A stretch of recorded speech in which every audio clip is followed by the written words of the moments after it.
Hey everybody, Creed556 here, and welcome back to Dream Daddies. What I'm gonna have to do is I'm gonna have to find where I last was, which would be here. Yeah.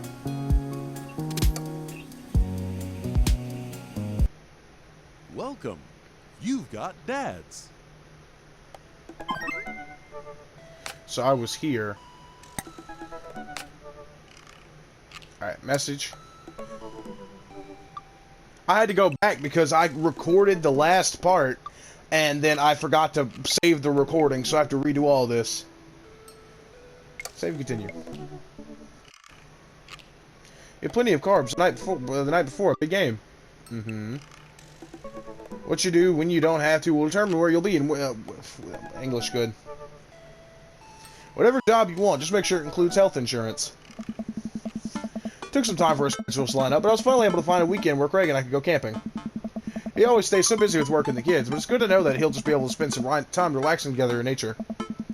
Since our first run, I've managed to go on regular ones with Craig. I mostly do them because it seems like we only have time to, like the only time we get to hang out. But the added benefit is I've seen a lot of improvement in my health. I was able to sift through the attic to find my old camping gear from college. Craig put me in charge of bringing the sleeping bags and the tent while he takes care of the food, so I double-checked to make sure everything is ready to go. Craig should be here any minute now. Amanda's going to be sending this weekend on a school trip to our nation's capital. She hasn't been away from home without me for longer than a day since she was 14. I hope she isn't feeling as nervous about it as I am. Hey, Amanda Panda. Amanda's in the middle of sitting on top of her luggage in order to get it finally zipped. Ready for your trip? How much did you pack? It seems like a lot for 2 days.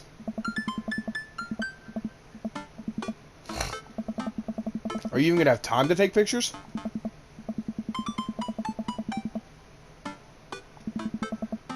Ooh, what's the series about? What?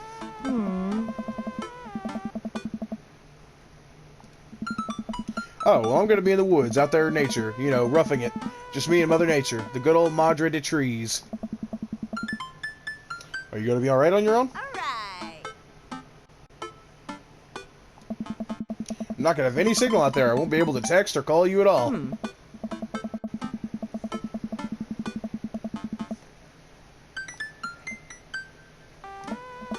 Well, I'll miss you. And for the record, Bradley was pushed down the down a flight of ornate stairs by a ghost. They were really beautiful stairs. Amanda finishes zipping up the big suitcase, and lugs it next to the door to her bedroom. She turns around and gives me a big hug.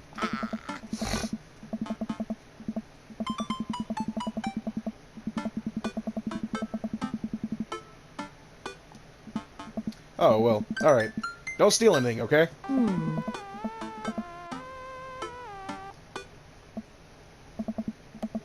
Step outside, hauling my bags behind me.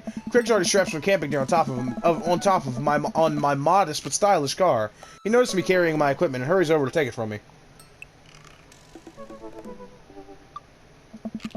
I almost had a case of the vape was there.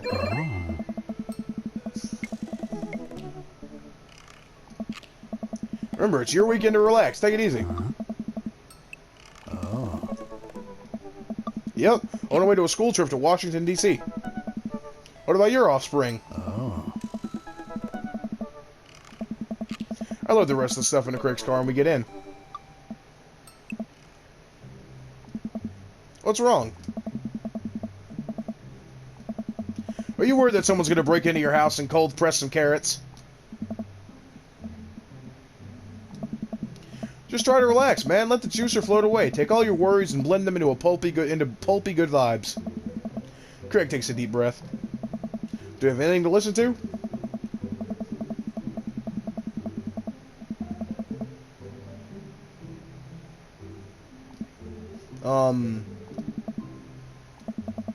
Craig has me a thick case filled with CDs.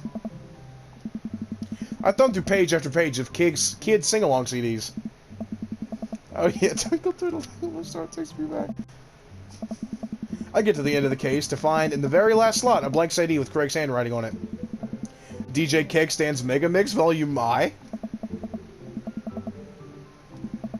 I popped the CD into the car stereo, and it's like I'm immediately transported back to our old dorm room. Hit after hit plays, and soon enough, we're both happily scream-singing the lyrics to each other as we fly down the highway. This song was Carl's favorite. You brought that dog home one night, and I couldn't pry you two apart.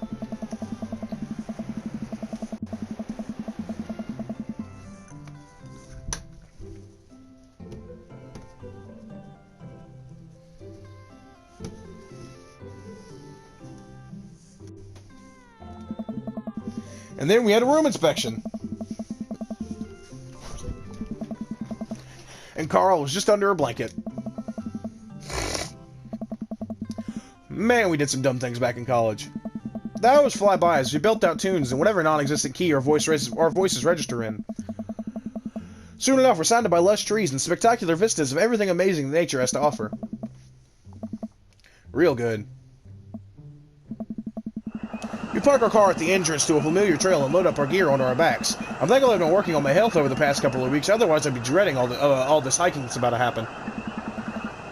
Craig looks intently at his phone. Everything alright? Craig pockets the phone and we start off on the trail. It's relatively easy, but I know that I would have been huffing and puffing at this point if it weren't for all the murder sprints. I look around me and take in the tall trees and animal chirps. Everything okay back there? Oh yeah, being out in the middle of nowhere will do that. I recognize the look of anxiety on Craig's face. Look, Craig, we all know that if you really wanted to, you could flex your calf muscles and fly out of here like a rocket ship all the way back to Maple Bay. You're gonna be fine. We're gonna be fine. This is our weekend. We keep marching down the trail, but it seems like Craig is still worried. After a bit, he stops in his tracks. Craig, seriously, what's wrong?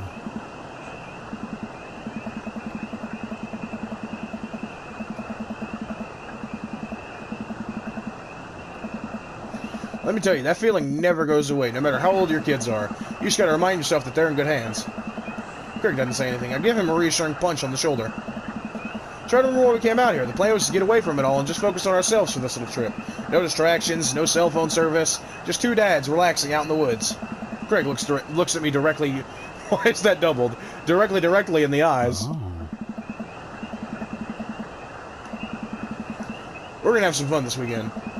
Craig and I get back into marching. It's not too long of a hike before we get to the campsite, and we're both glad to see that we're the only people here. Found it in my attic and already checked it for holes. It's seen better days, sure, but I think we'll be able to survive. I dumped a bag of fabric and poles onto the ground. We unfold the tent in the desired spot. I hand Craig the stakes. Of course we do.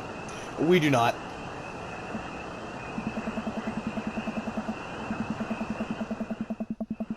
After 20 minutes of struggling like people in a bad infomercial, we somehow managed to build an upright structure that closely resembles what a tent would look like if you asked somebody to draw a picture of it with one of their eyes shut.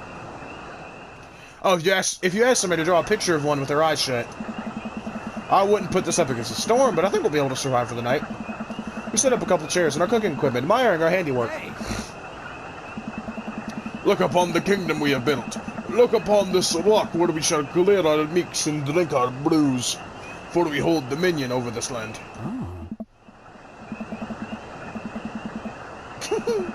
So, what's next on the Camp Extravaganza docket?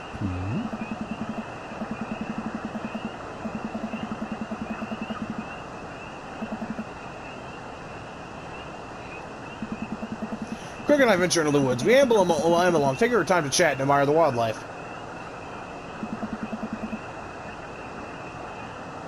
Craig reaches out an arm and stops me.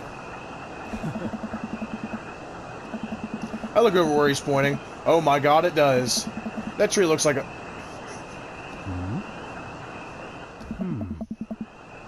Really? I examined the butt tree further. The contour is perfect. It even has back dimples. I thought we were going to have a great time camping, but this makes it even better. Craig holds back a snicker. I'm snickering now, too. Let us analyze this tree further. Craig and I share a huge belly laugh at our awful jokes. The best thing about this is that there's no daughters here to tell us that our jokes are bad. We high-five. Craig and I hit the trail again. It's been a long time since we've been out here, but everything seems more or less familiar. The point out our old landmarks that I remember from back in our college days. I think we're getting close now. There's a clearing up ahead. As we get closer, I can hear water running.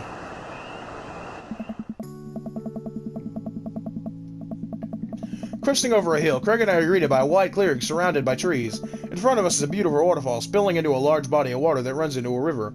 Mouths agape with the genuine beauty of the place. We go investigate.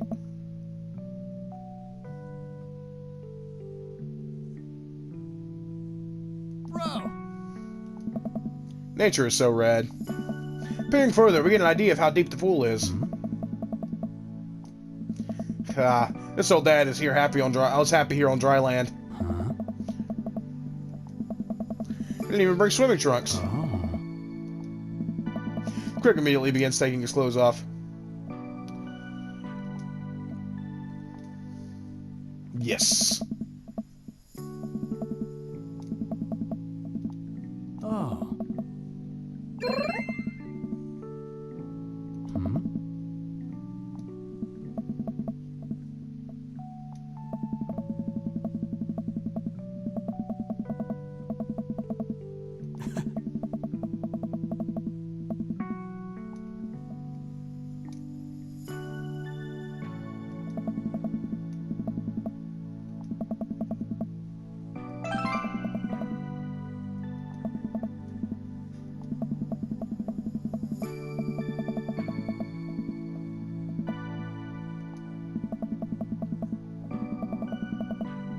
Not narrating this part.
Oh. Oh. Oh.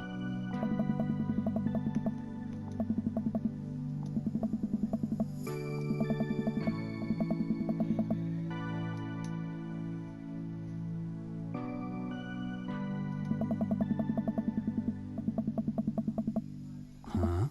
Oh.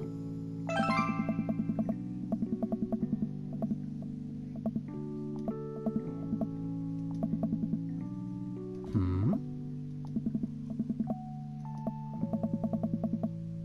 Oh.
Not narrating this part.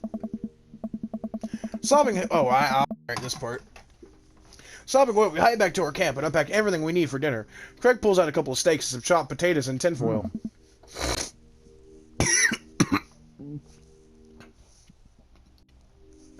Damn.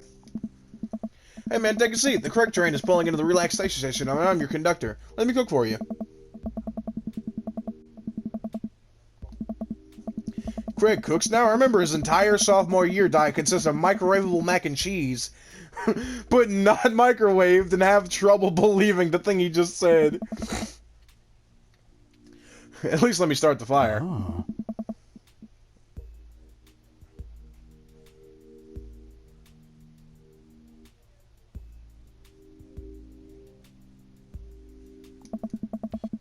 Craig reached into his backpack.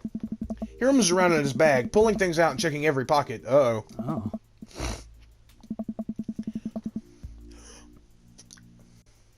Craig checks another bag. He still can't find it.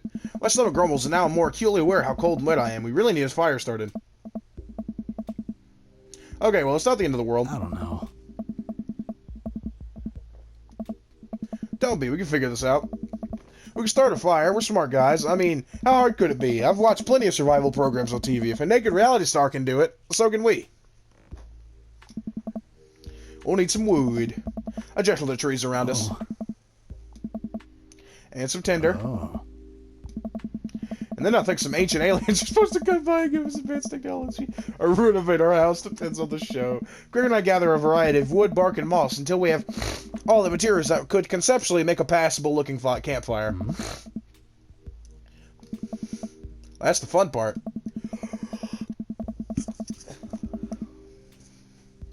The sun is just now setting, and a cool breeze rustles the leaves of the tree behind us. We have to work quick. Any way I can help?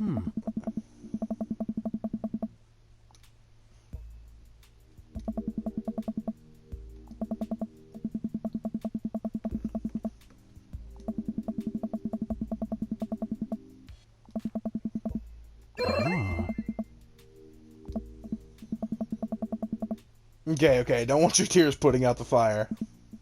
Eventually, Craig is miraculously able to get something going. He blows on the embers and gently places the glowing moss in the base of the pit. Soon enough, we have a nice little fire going. Way to go, man. We're regular old outdoorsy fellas. Oh. I take a seat in one of the lawn chairs Craig brought and cozy up to the fire, warming up my hands. I watch Craig strokes the fire and sets up our makeshift grill for the steaks. After all the hiking and swimming and fire starting, I'm able to relax a bit with the sound of crickets and the scent of steak filling the air. I actually feel pretty calm.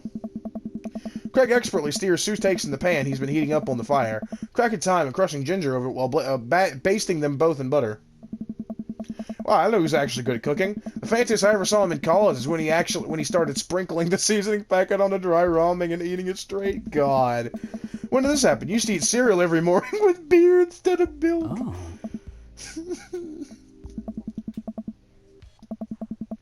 Craig put steaks on no paper plates and set them aside. I started to reach for one, but Craig smacks my hand away. Oh. I patiently return to my seat, eyeing the steaks longingly from a distance. They smell incredible. Craig prepares a side salad for us in the meantime, sprinkling fretted cheese on the freshly chopped greens. He places it next to a generous pile of roasted potatoes and covered in olive oil and rosemary. Once it's all ready, we sit down by the fire and dig in. I'm in heaven. Oh.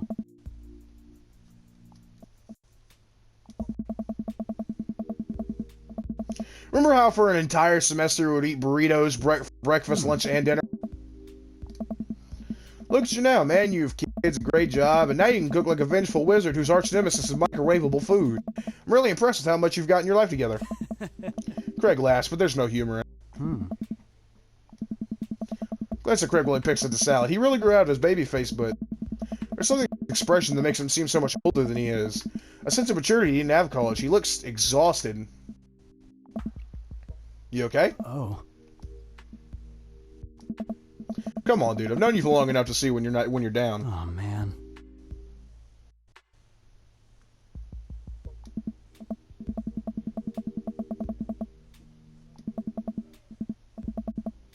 Oh, man.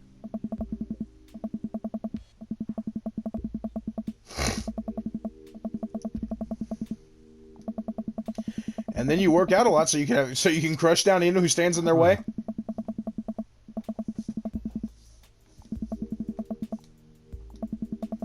but it seems like it's bleeding you dry. Hmm?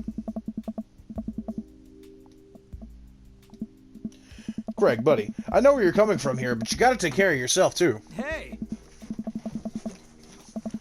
That's not what I mean. You're too little butter on too much toast, you know? Hey!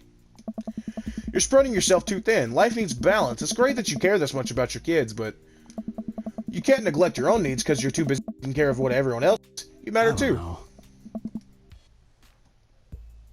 I don't know.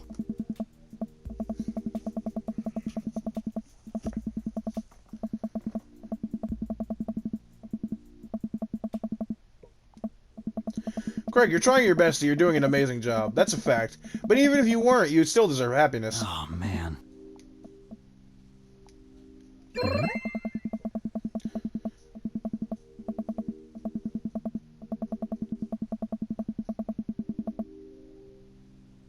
I look at Craig and think about what a good friend and even better father he is. He's compassionate, he's hardworking, he's relentlessly positive. He encourages everyone to be the best version of themselves. He makes me want to be a better person. Oh. Oh. Oh, you're going to use fire to torch the top of some creme brulee? Oh. I have little idea about cooking. Pulls out marshmallows. Hey! I think the more important question is, do you know how to make s'mores? As I recall, you used to just completely blacken the marshmallows. That's the best way to do it. Brutish, no it is not. Craig throws a marshmallow at me and catch it in my mouth. Oh. We used to be able to do that at a great distance against a wind disadvantage. Give me a week of practice and I'll be competitive again. Craig and I sit in the warm glow of the campfire, watching embers float up towards the sky. It's so much brighter out here. Me too. We stand here until it gets late, half remembering stories from college. We watch as the fire dies and eventually clamber into the tent. And this is the point where I stop narrating. Hmm?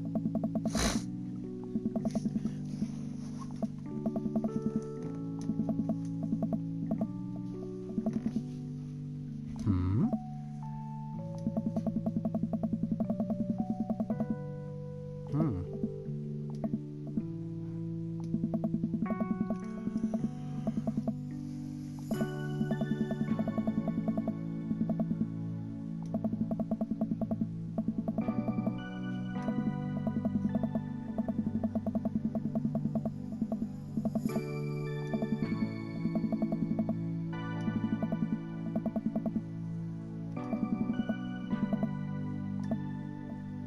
I don't know.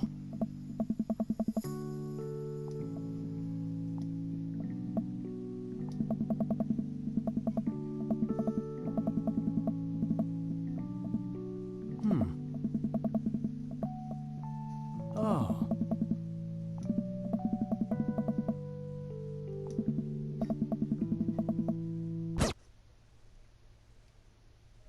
Please don't pirate games. I know I already made that joke, but yeah.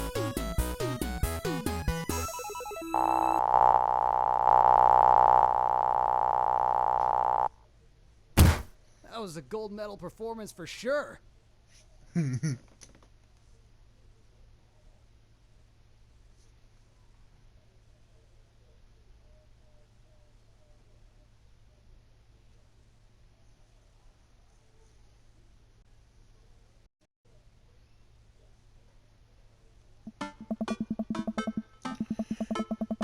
Alright, let me save here. Save. And I'm going to end the episode here. This is the Creed 556. I'm signing off. Deuces.